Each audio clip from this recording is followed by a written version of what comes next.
This is the butter model that Paul made for Lock and Loaf.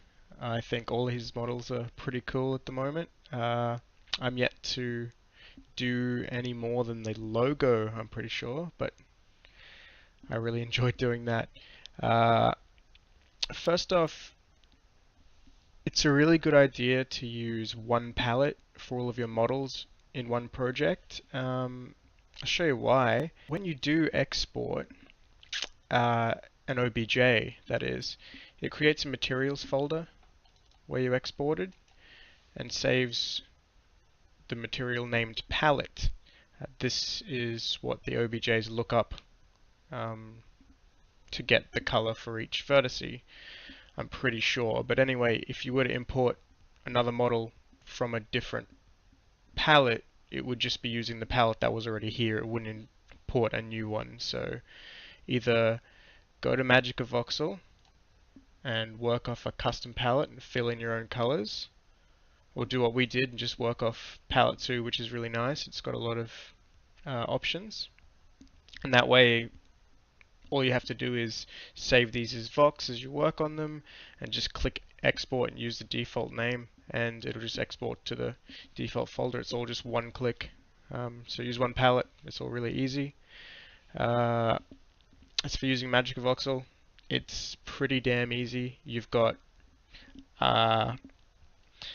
this hint box down the bottom, so all you need to do is hover your mouse over all of these buttons and it'll tell you what it's doing. But yeah, there's not much else to say. If I go to a new one, I can't remember how to do that. There we go, we got new. We're using the default size I was just on, so let's change that to something bigger up here. If we just hit one number, it's just going to cube that. If I want to just make that smaller, I can grab face and go erase. I can just erase that face, or attach, same thing. If I just click once, I'm just going to attach. If I just click once, I'm just going to erase. And then paint is the whole face, so if we select another color, that's the whole face. But notice that it paints the cubes, not the edge, not the face, not a single vertex, it paints an entire cube. Then you've got the box tool, exactly the same. Attach is a box shape that you can make by, let's say I start here and I go down here, it's just one thick, but if I go here, I've made the box from that top left corner to that bottom right corner. You've got pattern for drawing patterns on. Center mode lets you make shapes from the center, so that can be very useful if you want to do like a ball shape. That. Yeah, there's not really much else to talk about except for the selection tool, which is really useful in box mode, I've found. So rect just selects everything behind that rect. Box mode, however, gives you a lot more control. So if I want just that brown face there, I've just got that. And then I can move that. All I gotta do is position the camera so that I can move it the way I want very easily. I think it's really cool how it goes through but doesn't destroy selections. I mean parts that aren't selected. Really cool. Okay, let's talk about actually turning this into a shadowed model. I'll use the butter one again, just because I didn't like the original shadows I did. We've got a lot of soft shadows here. If I rotate it around, you can see why I wanted to do this originally. It looks 3D like that. If we look at the OBJ that comes straight from MagicaVoxel, when I rotate it, you can't really tell it's 3D. It's just distorting its shape. Unless, of course, I throw a directional light in the scene. But I was making this game for Android, so I was wondering if I could get away with no runtime lights, and so baking. With these tiny models though, they're all really low poly, being voxels. It's not really a big deal. It runs perfectly fine on my crappy cheap phone, but I just thought I wanted to bake this stuff just in case you couldn't really see all of the 3D detail, or for future reference. I thought this would be a really easy thing to work on. So this is just the default angle for the sun. By the way, we set up all of our shadow information in the render scene. So if we want just ambient light with the really soft ambient shadows that I had, use a lot of sky. And so you've got light from above, but it's also coming at every angle. And if we have a look at this, it's kind of bright on the corners. It's just like ambient occlusion, really. Nothing more to say. But if we use a bit of sun, you can see you're starting to get the hard shadows. And the shadow meter, if you turn it up all the way, it softens the shadows out immensely. So I like to leave it down. I've got my sun coming straight down at the moment. You can tweak that. This is obviously the rotation of the sun on the Y, and this is the X or Z, however you want to think about it. It goes from 90 to negative 90 because it wouldn't make sense to have light coming up, I guess. It's the sun. So I'm just going to leave that a little bit of an angle just to be interesting. You should probably use the same angle for all of your objects if they're going to exist in the same scene. But I was doing this just for a bit of depth, so I was quite happy to leave this at 90 and 360. So go straight down and just bring the sun down a little bit. These numbers up here are the amount of light bounces. If we go from 1, which looks pretty flat, to 8, you'll see the light is reflecting a lot off the top surfaces where the sun is facing it and making it seem to glow in the edge there. If that's what you like, go for that, but I just want them to look like they've got some depth but still be pretty simple. So a bit of sun and a bit of sky. Quite a bit of sky, really, because I don't want it to be too dark. Now that the bake is finished, to export it, you need to go down to export here and hit bake, and you can export it as a .ply that holds all of the lighting information or the shadow information, however you want to think about it. You can delete the cube and lamp, you won't need them, and you need to go to import. You need to import a .ply, this Stanford.ply one here. You probably can't see this. So how do you do this again?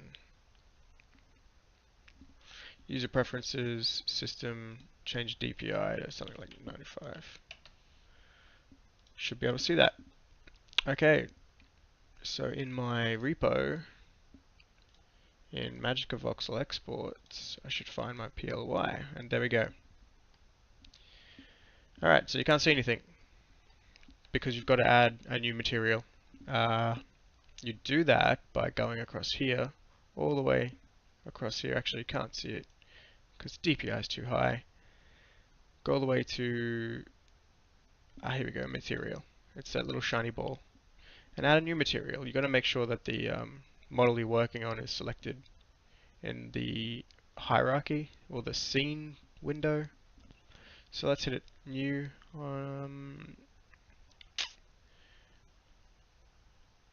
You want to select shadeless for one, so make this material insensitive to light or shadow.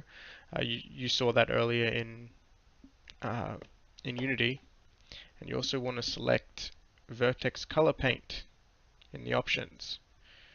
You can't see anything yet. I'm not sure why. This is all default Unity settings. Perhaps I need to change some views, but if you go to vertex paint, you'll see all the shadows.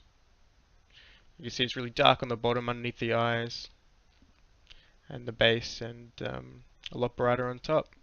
So that's our soft shadows. Obviously this is going to be more intensive, especially if using mobile hardware. I'm probably not going to use this baked model in my game, not at all. I'm just going to use runtime directional light because all the models are so small. But yeah, this is how you do it. So last step is to export as an FBX. This is the easiest way because in Unity the default shader doesn't support vertex paint. I've done a video on that already. OBJ is just a nightmare.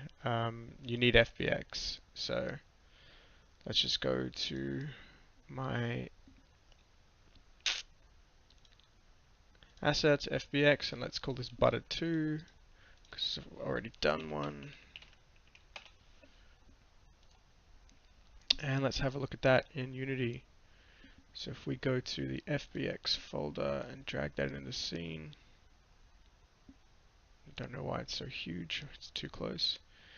It's grey by default because, like I said, Unity doesn't support vertex shading, but if you just make a new shader, a new shaders folder is a good place to put them. I've already made one here, but I'll do it again.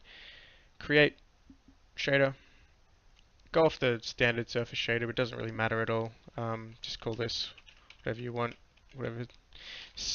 I'm going to call it simple vertex because that's all it is. Super simple.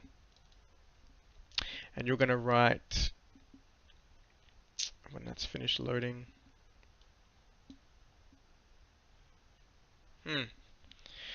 it's loaded the wrong one. Why do you do this, Visual Studio? Why? There we go. So that's the default Unity shader, but we don't want any of that. We want what I found here on Unity Answers by Robert BU or Robert Boo. This is the simplest shader that he knows. Apparently, it is pretty simple. So if we just copy and paste into Visual Studio on top of everything, we've got a vertex colored shader. And we just have to drop that onto, no, that doesn't work.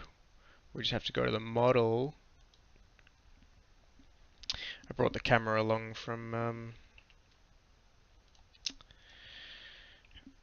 Blender. That's so cool. All we have to do is go to the model, go to the material and change the material shader to what was it called? It'll be in the custom folder because you made it. And vertex colored. And there we go. That one's a little bit brighter because it had more sun. There's a camera. Yeah, I like that one a lot more. It's just too bad that would be really like GPU intensive compared to just having a directional light. But I don't know. Maybe I'll test both. I really think that looks cool. You can see it's 3D with this orthographic camera. It looks really nice. Obviously, if you move it around, it's going to look odd because it's always got the same shadows. But for our game, where these things will just be like bobbing around, just animated for the sake of it, it's going to work fine. Thanks for watching.